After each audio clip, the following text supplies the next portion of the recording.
Donna, what got you involved with the Moroccan community in Australia? So great question. So basically in 2015 and 2018 I visited Morocco on a holiday, and both times I left in tears because I felt so much of a connection to the people and the land there, and it really was life-changing for me. And essentially Morocco's given me so much, so I felt that I really wanted to give back to the community and really embrace the Moroccan way of life in Australia and keep that in my life going forward. Connection to Morocco, as you said, you've been there a couple of times. Yeah. Do you have plans to go back? Definitely.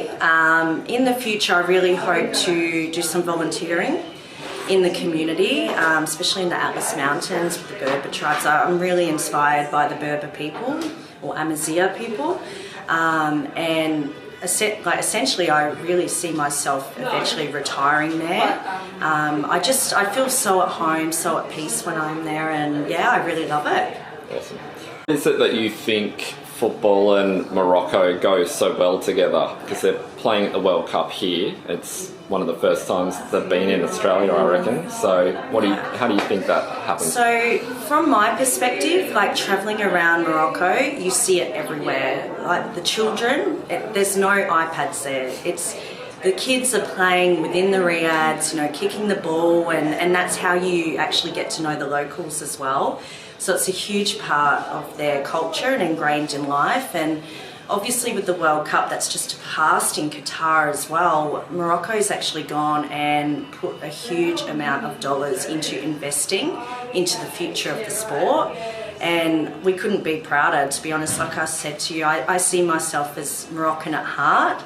Even though I'm not born there, I'm born in Australia. But it is something that I think it brings the communities together, and the love for the country is really embraced throughout the sport. Awesome. The Moroccan women are ranked 72nd in the world. Yeah. How do you think they'll go in Australia? So I really believe coming off Qatar World Cup, the momentum is there. They would be so pumped after seeing the guys do so well, and it was just something that we didn't expect. So I think there's like the momentum there, and when the girls arrived to Australia, we were at the airport to welcome them, and we could really see that just having us there as a community and what we brought together to invite the girls into the country and be there to welcome them, there was that excitement and momentum. Like they felt like they had the support within Melbourne and within Australia. So I do think they might be the underdogs, just like Qatar, and I hope they do well. Are you going to head along to Morocco against Germany? Correct. In Melbourne? Yeah. So essentially, as a part of the community role that I have heavily got involved in with a couple of other people, is we are actually organising pre-celebration, and it's going to be at Fed Square from 2 p.m. on Monday the 24th, prior to the match. So we're going to bring the Moroccan culture to Federation Square. Lots of drums, lots of music, lots of dancing. And yeah, so that's really for the Australian community as well, that for a lot of people that don't know Morocco, they can experience it. Beautiful.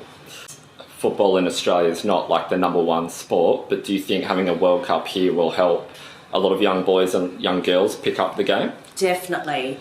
I feel that Australia, definitely you see the passion within the World Cup, but I think it's something that Australia really needs to take on board more and embrace. Obviously we're really focused on AFL, but the amazing thing with the World Cups, whether it's the women's or the men's, is it unites communities, it unites culture, and you also get an insight into other people's countries as well. So I think it's something really important that Australia does need to look forward to in the future. Anything else you want to add, Donna?